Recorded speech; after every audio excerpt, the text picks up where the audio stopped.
Deep in Montana's Bitterroot Range, a seasoned hunter and one of nature's most fearsome predators come face to face. But the wilderness has no regard for overconfidence. When he crosses paths with a terrifying grizzly, Gary Mills discovers that his skills are no match for the raw, unrelenting power of the wild. Two hunters meet that day, but only one proves cunning and powerful enough to dominate. Join us as we explore this story and more.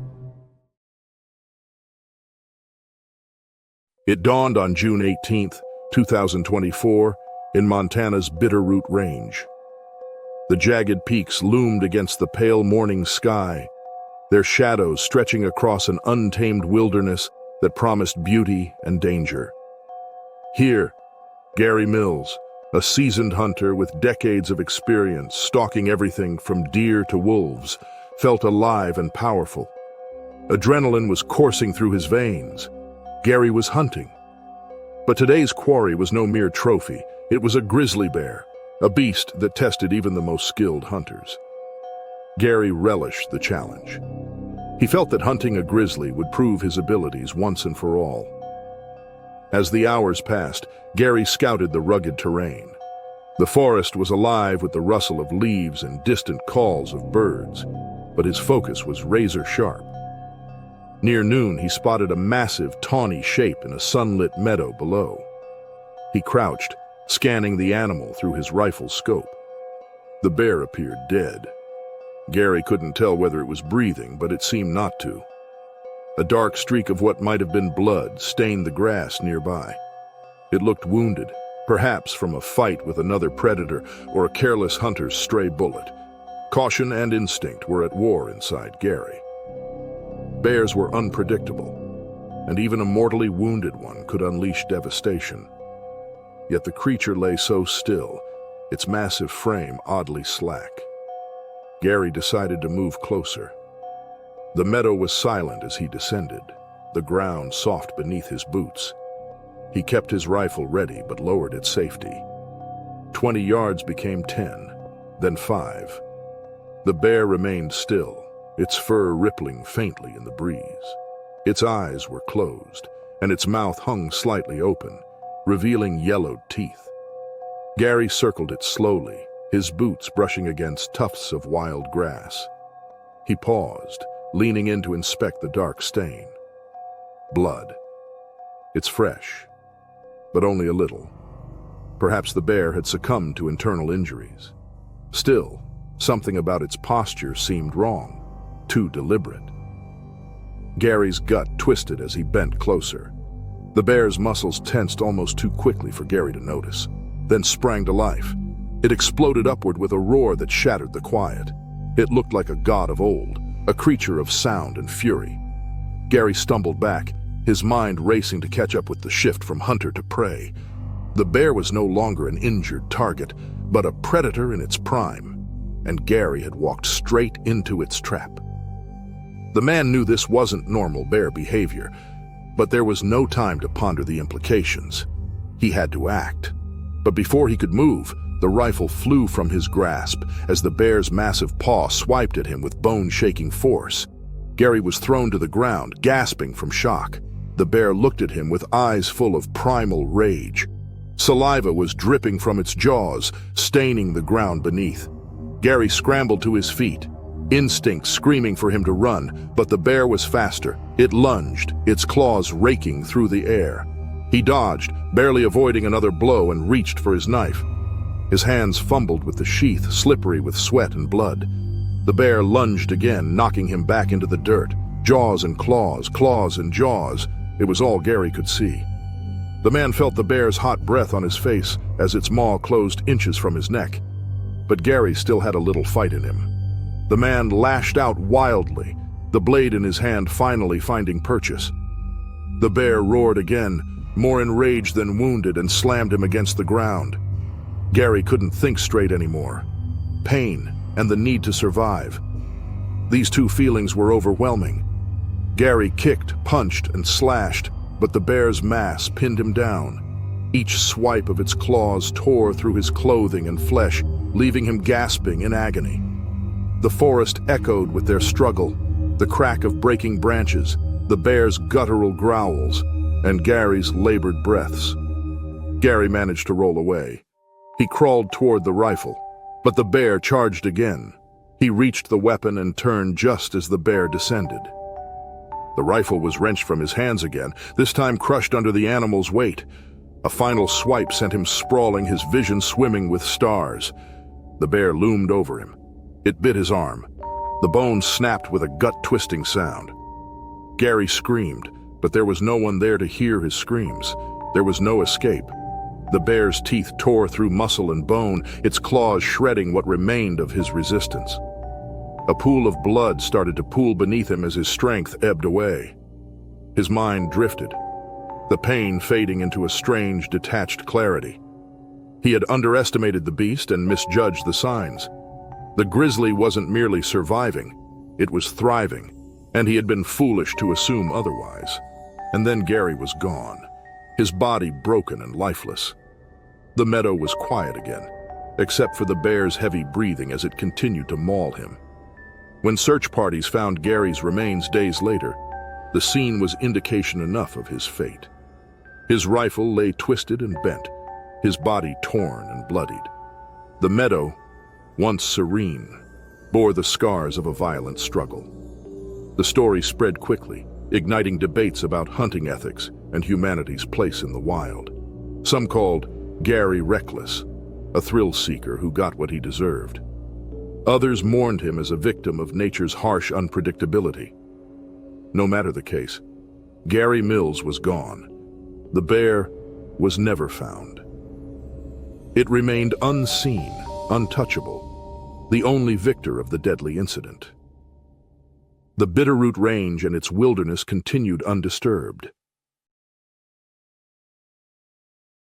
The crisp air of September 2022 nipped at Adam Russo's face as he tightened the straps of his backpack. The man looked at the trailhead sign that marked his entrance to the Bob Marshall Wilderness. Bright orange warnings screamed of grisly activity. Adam couldn't help but smirk. He brushed the signs off with a wave, as if the signs could understand his gesture. Adam trusted himself above anything else. Years of hiking had taught him plenty. He carried bear spray and a knife. That would be enough. He began to climb, admiring the towering pines as they swayed gently. The forest felt so alive with the distant calls of birds. Adam loved the solitude, the pull of unspoiled nature. He wasn't a people person. He didn't trust people, but he trusted himself. The trail ahead was steep but manageable, weaving through valleys cloaked in golden aspen leaves. He noted every bend and landmark with practiced ease. By afternoon, he reached a clearing and paused for a quick lunch. The view was peaceful. The sun filtered through the trees, dappling his gear with light.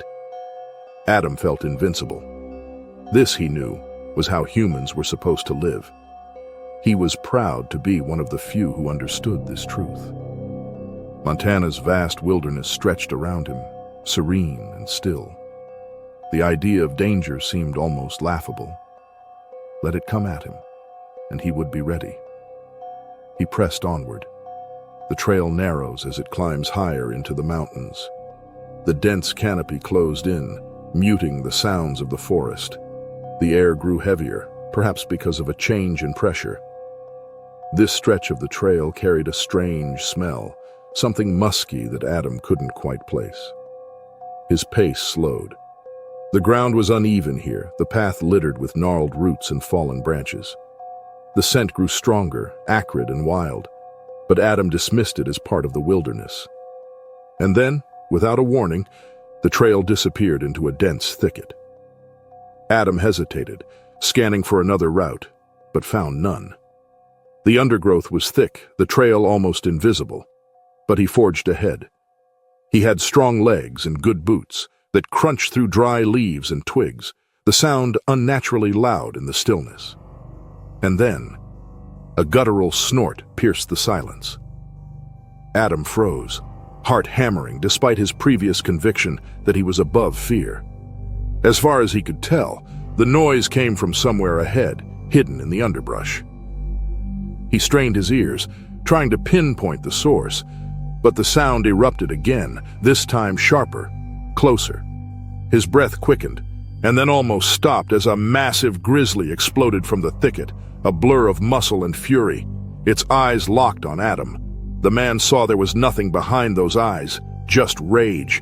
In that split second, Adam's instincts kicked in. His hand darted to his belt, fumbling for the canister of bear spray. The bear reared onto its hind legs, towering above him, a monstrous silhouette against the dim forest light. Adam pulled the trigger. The spray hissed, a bright orange cloud erupting into the air. But just as Adam thought he was saved, the wind turned. A gust whipped the mist back into his face, burning his eyes and throat. He staggered, choking, vision blurred. Panic surged through him, but there was no time to recover. The bear was already charging at him. Its sheer weight collided with him, a force that stole the breath from his lungs. Adam fell hard, the impact jolting through his body. He swung unthinkingly with the canister, doing little more than enraging it further. Claws raked across his chest. Pain exploded in his ribs as the bear's massive paw came down again, the weight crushing him into the dirt. Blood soaked his shirt, warm and sticky, pooling beneath him. He tried to scream, but the sound came out as a strangled gurgle. The bear's teeth found his shoulder, crunching down with bone-shattering force. Adam thrashed, his arms flailing weakly against the relentless attack. The forest spun around him in a dizzying blur of green and brown. Every nerve in his body screamed, the agony so intense it blurred the edges of his consciousness. Growling, the bear shook him like a rag doll, flinging his body aside. He landed in a heap, his head slamming against a tree trunk. Adam couldn't see as he struggled to move, fight, and survive. But the bear wasn't finished. It lunged again, its claws tearing into his throat. A wet, choking sound escaped Adam's lips as blood poured from the wound. The forest seemed to tilt, the light dimming as his body gave out. His limbs grew heavy, the pain fading into a cold numbness. Adam's final moments were a blur of sensations. The damp earth beneath him, the coppery taste of blood in his mouth, the distant caw of a raven overhead. The bear huffed and growled, its massive form retreating into the woods as suddenly as it had appeared. Silence fell and reigned supreme for days. Then, a search party found the site. They followed the faint trail of claw marks carved into trees, deep gouges that told the story of a struggle. Adam's belongings were scattered across the ground, his torn backpack, a mangled water bottle, and the crushed canister of bear spray. The ground was stained with dark, dried blood. Nearby, a twisted pile of branches marked where the bear had dragged its kill before abandoning it. The air was thick with the smell of decay. The claw marks on the trees loomed over the scene, a chilling reminder of the wilderness's raw, untamed power. For those who dared venture into its depths, the warnings were no longer just words on a sign. They were a promise. It was the 3rd of August 2022, and Marcus Keegan was about to begin his run on the trail ahead. At 32 years old, Marcus was a seasoned athlete and a professional marketing executive. But running in the wilderness was where he felt complete. He had been visiting a national forest in Wyoming for years, captivated by its wild beauty. It was the first federally protected national forest in the United States, covering millions of acres and preserving landscapes that had remained untouched for centuries. Marcus found freedom here, running through the dense forests and craggy peaks, his mind free from deadlines and conference calls. The late August morning was cool as Marcus set off on his usual route, weaving through the forest trails. The National Forest's biodiversity was legendary, ranging from sagebrush plains to dense fir forests. He had often marveled at the wildlife: elk grazing in the meadows, the occasional moose stepping cautiously into view. Grizzlies were a known danger, but Marcus had never seen one up close. He carried bear spray in his pack, a precaution he hoped he'd never need. The trail opened into a clearing before narrowing again, bordered by towering spruces. Marcus felt the familiar rush of adrenaline as he picked up his pace. His strides were fluid, his breathing steady. Today he wanted to push himself further. A faint side trail caught his attention, winding into thicker, unexplored terrain. Marcus hesitated briefly before veering off. He enjoyed the thought of discovering something new. But as Marcus ran deeper, the forest grew darker. The smell of pine and damp earth was stronger there, in the heart of the wilderness. Marcus realized he needed to slow his pace. There were fallen branches and overgrown roots.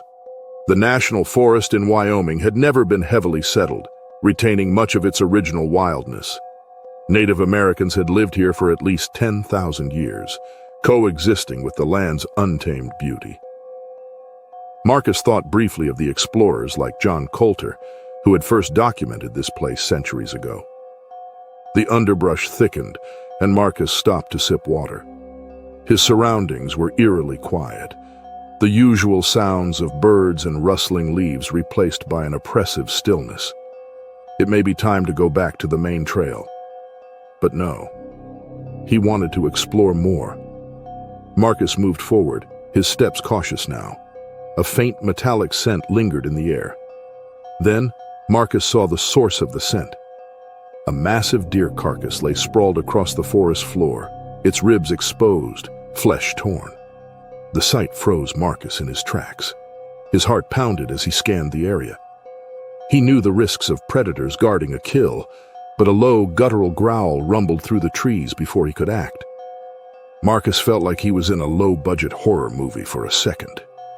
He turned, eyes wide, just in time to see the grizzly emerging from the shadows faster than any creature Marcus had ever seen. Its fur and snout were caked with blood. In that instant, Marcus knew he had stumbled into a feeding zone and that the bear saw him as a threat. Marcus ran, not waiting to see if the bear charged. He sprinted with every ounce of strength, his legs pounding the uneven ground. Branches whipped at his face as he tore through the forest, his breath coming in panicked gasps. But the bear was faster. A creature weighing nearly 800 pounds could cover ground at speeds no human could match. Marcus felt its thunderous steps closing in, the earth trembling beneath him. And then, a huge, heavy paw slammed into his back, raking his flesh. Marcus was hurled forward, landing hard against the forest floor. He tried to crawl away, but it was no use. The bear was already on him. Its nauseating jaws clamped down on his shoulder, crushing muscle and bone. Marcus screamed, the sound swallowed by the vast, indifferent wilderness. The bear released him briefly, circling with low, menacing growls. Marcus tried to rise, his arms trembling, but the bear struck again, dragging him through the dirt. Blood poured from the wounds on his back and neck, soaking into the earth. As he watched the forest spin, Marcus knew he was slipping away from the rope of his battered and broken body. But his mind clung to survival. He reached for the bear spray strapped to his waist with shaking hands. He managed to unclip it, fumbling to aim as the bear loomed over him. He fired. The spray erupted in a cloud, striking the bear's face. The animal roared in rage, momentarily retreating, swiping its head against the ground. Marcus seized the chance, dragging himself away.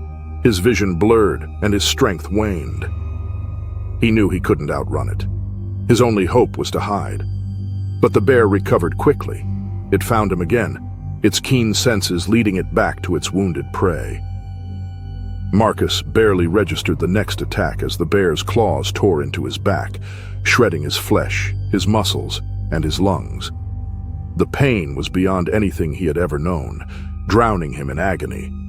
The bear raked its claws down his legs, ensuring its dominance, then bit into his neck with a final devastating force. Then, darkness. Marcus was gone. The forest fell silent again, save for the bear's heavy breathing and the distant rustle of leaves.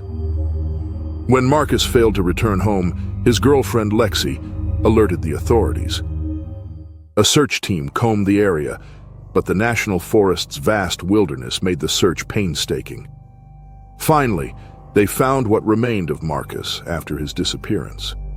His body was partially buried, covered in dirt and leaves, a behavior bears use to protect kills from scavengers.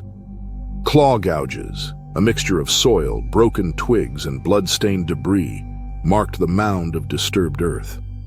Now caked with mud, his once bright running shoes lay a few feet away, one twisted awkwardly as though flung in his desperate final moments. A shattered water bottle, its plastic sides punctured and torn, glinted faintly in the dappled sunlight breaking through the dense canopy above. Nearby, strips of torn fabric from his vest clung to low-hanging branches, fluttering like grim flags of surrender in the faint breeze. The metallic tang of blood and decay hung thick in the air, mingling with the earthy scent of pine and moss. Flies buzzed incessantly, drawn to the macabre scene, their droning hum the only sound in the otherwise stillness. The forest stood indifferent around the site, its ancient trees casting long shadows over the remnants of Marcus's final stand. For Marcus Keegan, the wilderness he loved had become where he drew his last breath, a place as beautiful as it was indifferent to human suffering. Jacob's family had been planning this trip for months. The San Juan Mountains of Colorado were a destination they had dreamed of visiting. Rugged peaks, endless forests, and crisp mountain air that seemed to cleanse the soul. It was an adventure for little Ellie beyond anything she had experienced in her 7 years. Her parents had told her about the wildlife, the hidden waterfalls, and the trails that twisted through fields of wildflowers. It sounded like magic, and Ellie wanted to be part of it. They set up camp near a clearing at the base of a towering ridgeline. The forest surrounded them in every direction, like a natural barrier. The soft hum of the leaves and the occasional hoot of an owl created a serene backdrop. Ellie was fascinated, her eyes wide with wonder as she explored the campsite, collecting pine cones and marveling at the towering pines. To her, it felt like stepping into another world. Her parents had warned her to stay close and not wander off. The wilderness, they reminded her, was beautiful but unpredictable.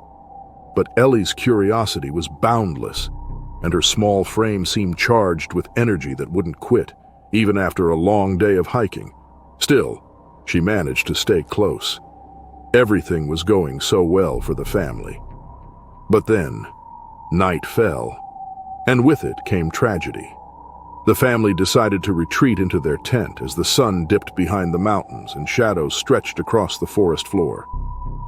Little Ellie lay between her parents, wrapped in her sleeping bag, staring at the glowing embers of the campfire through the mesh of the tent flap. Exhaustion eventually pulled her into a light, restless sleep. Sometime in the night, Ellie stirred. A sound outside caught her attention. A rustling, faint but distinct. It didn't match the wind through the trees or the occasional snap of a distant branch. It was closer, deliberate. Ellie wondered if it was a forest fairy making the sounds out there. Her heart beat faster, but her curiosity overpowered her caution. Careful not to wake her parents, she slipped out of her sleeping bag, unzipping the tent quietly. She wanted to see and maybe even befriend the fairy. The cool night air hit her face as she stepped outside. The fire had died to a faint glow, and the campsite was bathed in shadows. The rustling grew louder near the picnic table where they had stored their supplies. Ellie's eyes adjusted to the darkness, and she moved toward the sound, her small feet crunching softly on the gravel. And then she froze. That was no fairy scavenging through their supplies. No, it was a black bear, its hulking form illuminated faintly by the moonlight. The animal was rummaging through their cooler. Its head bobbed as it sniffed, tearing into a bag of jerky they had forgotten to pack away properly. Ellie's breath caught in her throat. She had never seen anything so massive, so wild up close. She knew bears could be dangerous, but she was too young to grasp the full gravity of the situation. Instead of retreating, she stepped closer, drawn by fear and fascination. The bear stopped. Its head swung toward her, eyes glinting. The animal froze, nostrils flaring as it sniffed the air. Ellie's small movement had startled it, and for a moment, the two stood locked in a silent standoff. Then the bear charged. Ellie screamed, the sharp sound shattering the stillness of the night. Her parents jolted awake inside the tent, disoriented by the noise and outside movement. The bear reached Ellie in two powerful strides, its claws raking across her small body as she tried to turn and flee. She fell hard onto the dirt, the impact knocking the wind out. The bear's jaws clamped down on her arm, its massive weight dragging her effortlessly toward the forest's edge. Her parents scrambled out of the tent, their panicked shouts echoing through the trees. They grabbed whatever they could find, pots, rocks, anything to throw at the animal. A heavy skillet struck the bear's side, and it reared up with a deep, guttural roar, momentarily loosening its grip on Ellie. But instead of retreating, it redoubled its efforts, clamping its jaws around her small torso and hauling her farther into the woods. Blood streaked the ground where the bear dragged Ellie, her cries growing weaker as the forest swallowed them. Her parents chased after the bear, screaming and hurling rocks, but their efforts were futile. The bear's power was overwhelming, its movements fluid and unstoppable. It disappeared into the dense underbrush within moments, taking Ellie with it. The hours that followed were a nightmare. The family called for help, their desperate cries piercing the dark wilderness. Rangers arrived quickly, armed and grim-faced, knowing the gravity of a bear attack. Tracking dogs were brought in, their noses to the bloodied trail that led deeper into the forest. Bloodstains led them farther into the woods, a haunting breadcrumb trail that spoke of Ellie's final moments. When they found her, Ellie's small body was deeply mauled, her clothing ripped and stained with blood. The bear had consumed much of her, a horrifying proof of the primal laws of survival in the wild. Her arm bent at an unnatural angle, her face pale and unrecognizable. Nearby, the bear was found and killed. No one wanted that animal to haunt the forest anymore. The scene was one of silence and despair, the raw power of nature leaving no room for solace. The San Juan Mountains stood unchanged by the unspeakable tragedy. This wilderness, one of Colorado's most stunning landscapes, was also one of its most unforgiving. Ellie's parents never recovered from their loss. Ellie's story would be a cautionary tale, a chilling reminder to respect the wild and its unpredictable inhabitants. But for her family, no words could capture the depth of their loss. No explanation could ease the pain. Only the mountains remained, silent witnesses to a night they would never forget. 2024, Carl Anders sat on a rock by the rushing river, the cold October air biting his face. At 47, fishing was his escape, a reprieve from the monotony of his desk job. Every fall, he made the trek to Kodiak Island, timing his trip with the salmon run. It was a ritual he cherished, the solitude, the wildness, the thrill of reeling in a fish from waters teeming with life. This year was no different. The river was alive with silver flashes of salmon fighting against the current, and Carl felt a familiar rush of anticipation. The morning had been fruitful. His cooler already held several large salmon, their scales shimmering even in the overcast light. He'd chosen this spot for its isolation, far from other fishermen and just a short hike from his campsite. The sound of the river was soothing, and the dense forest around him was a barrier to the outside world. Carl knew the risks. Kodiak Island was grizzly country, and the bears were especially active during the salmon run. Signs warning of recent bear sightings dotted the trailhead, but Carl had shrugged them off. He wasn't reckless. He carried bear spray on his belt and kept his wits about him. But years of fishing these waters had made him confident, perhaps too much. The first sign of trouble came with a shift in the air. A faint crack of branches reached Carl's ears, barely audible over the rushing water. He turned, scanning the tree line, but saw nothing. He chalked it up to the wind or a smaller animal moving through the underbrush and returned to his fishing. Moments later, another sound. Closer this time. A low grunt. Carl stiffened. He instinctively knew this was no small animal. Slowly, he turned his head. Emerging from the shadows of the forest was a grizzly bear. It was a huge beast, oozing power, promising nothing but danger, its eyes locked onto Carl's cooler, its keen nose undoubtedly catching the scent of fresh salmon. Why hunt if someone had already hunted for you? Carl's heart raced, but he didn't run. He knew better than to trigger the bear's predatory instincts. Running would turn him into prey, he had no doubt. Instead, Carl stood his ground, grabbing a nearby stick. He waved it and shouted, his voice echoing off the trees. The bear listened and watched closely, its ears twitching. For a brief moment, Carl dared to hope it might retreat.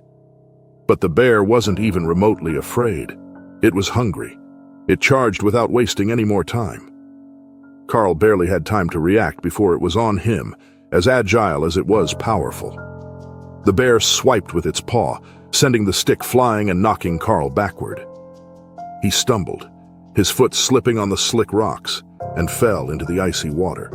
Carl stood no chance.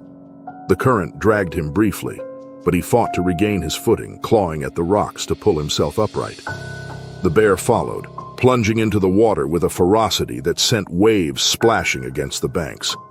Carl scrambled, his hands grasping at anything solid, but the bear was too fast. Its claws raked across his back, tearing through his jacket and into his flesh. Pain seared through Carl's body as he was thrown face first into the river. He tried to get away, his hands slipping on the blood-slick rocks, but the bear was relentless. It lunged again, its powerful claws slicing through the man's flesh. Carl screamed, the sound drowned by the roar of the river. There was no pattern to the attack. The bear dragged him toward the bank, its claws tearing into his chest as it pinned him down. Blood sprayed across the rocks, mixing with the foamy water. Carl flailed, his movements growing weaker as shock set in. He felt the bear's teeth and claws sink into his side, the pain so intense it blurred his vision. His breaths came in ragged gasps, each one harder than the last. The bear roared, its breath hot and foul against Carl's face. It stood over him, its weight pressing him into the ground. He could feel his strength fading, his body giving out under the relentless assault. The last thing he saw was the bear's dark eyes, wild and unyielding before darkness took him. The river carried Carl's lifeless body downstream, the current tugging at him. Hours later, a search team found him tangled in a cluster of fallen branches, his body battered and lifeless. His chest was shredded, deep gashes marking where the bear's claws had struck. Blood still seeped from the wounds, staining the water around him. Back at the riverbank, the scene of the attack was harrowing.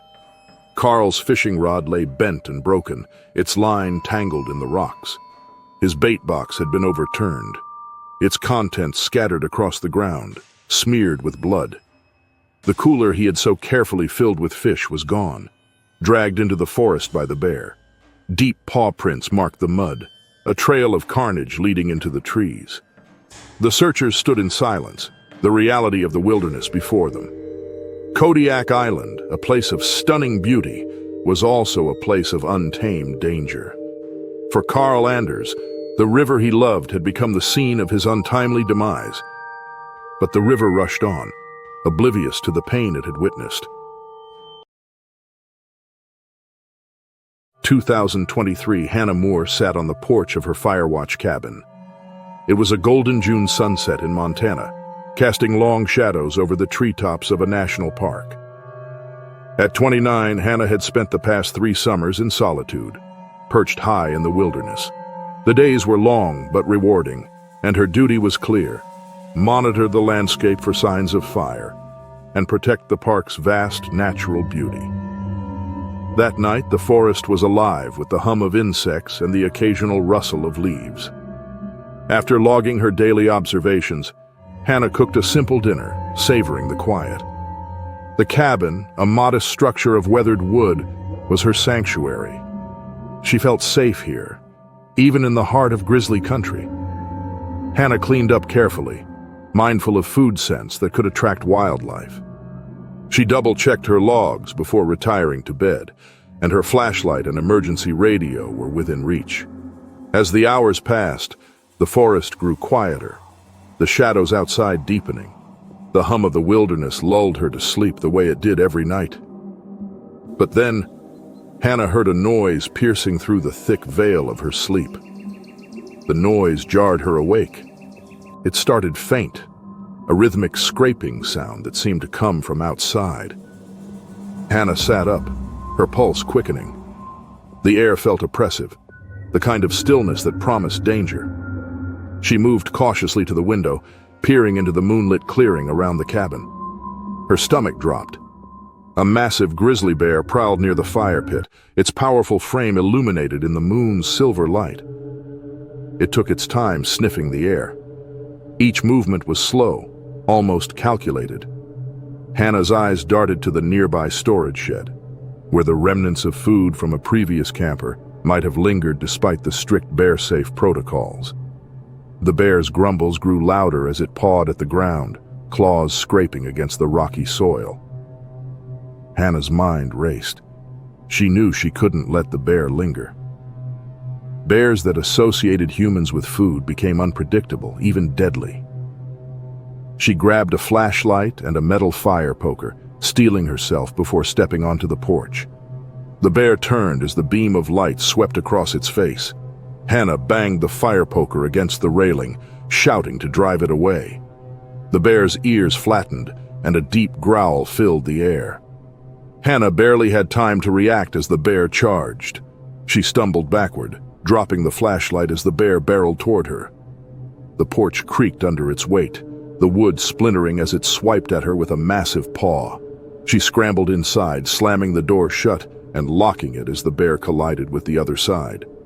The cabin shook as the bear rammed the door again and again. Hannah backed away, clutching the fire poker with trembling hands. She knew the thin wooden walls wouldn't hold forever. The grizzly growled, its sheer power radiating through the cabin. Then came the sound of breaking glass. The bear had found the window. The cunning animal forced its way inside, its claws raking against the window frame as shards of glass rained onto the floor. Hannah swung the fire poker, striking its snout with all her strength. The bear roared, momentarily recoiling, but its rage only grew. It lunged, swiping at her with claws that tore through her shirt and raked across her side. Adrenaline drove her forward. She swung again, aiming for the animal's massive head, but the poker slipped from her grasp as the bear charged. Its weight knocked her onto the table, breaking one of the legs and sending her crashing to the floor. Furniture splintered and toppled as the bear advanced, baring its teeth. Hannah scrambled to her feet, grabbing a chair to shield herself. The bear swiped, shattering the chair into pieces and knocking her back into the corner of the room. Blood dripped from the wounds on her arm and chest, staining the floor as the bear closed the distance. It lunged again, grabbing her leg and dragging her toward the shattered window. She clawed at the floorboards, desperate to hold on, but the bear's strength was overwhelming. Her fingernails scraped against the wood as she was pulled outside, her screams echoing into the night. Hannah knew that it was over. She didn't believe in miracles, but she prayed that her suffering would end quickly. The struggle ended beneath the trees. The bear's powerful jaws clamped down on her neck, silencing her cries. Its claws raked across her torso, leaving deep, fatal wounds. The forest grew quiet once more, the grizzly standing over its prey. It tore at her flesh. The rangers arrived the next morning, alerted by a missed check-in on Hannah's radio. The scene was a testament to the violence of the night. Bloodstains streaked the porch, and the cabin's interior was in shambles. Broken furniture lay scattered across the floor. The table collapsed, and glass shards glittered in the morning light. Outside, they found her body near the edge of the forest, sprawled amidst the underbrush as though the ruthless predator had discarded her. Her clothing hung in shreds, the fabric torn and soaked with blood, clinging to her battered body. Deep gashes from the bear's claws ran across her torso, jagged and raw, while her neck bore the unmistakable puncture wounds of its crushing bite. The ground around her was disturbed. Dirt and leaves kicked up in chaotic swirls, telling the story of a desperate and futile struggle for survival. A trail of blood led from the shattered window of the cabin to where she lay, smeared across rocks and broken branches. The sheer volume of it painted a grim picture of her final moments, each mark telling the story of the Grizzly's savage strength. The Rangers moved methodically through the scene, their expressions grim as they documented the evidence of what had transpired. Each bloodstain, shattered piece of furniture, and disturbed patch of earth spoke to the chaos and violence of Hannah's final moments. They worked silently, their duty clear, but weighed down by the knowledge that no care or diligence could undo what had happened.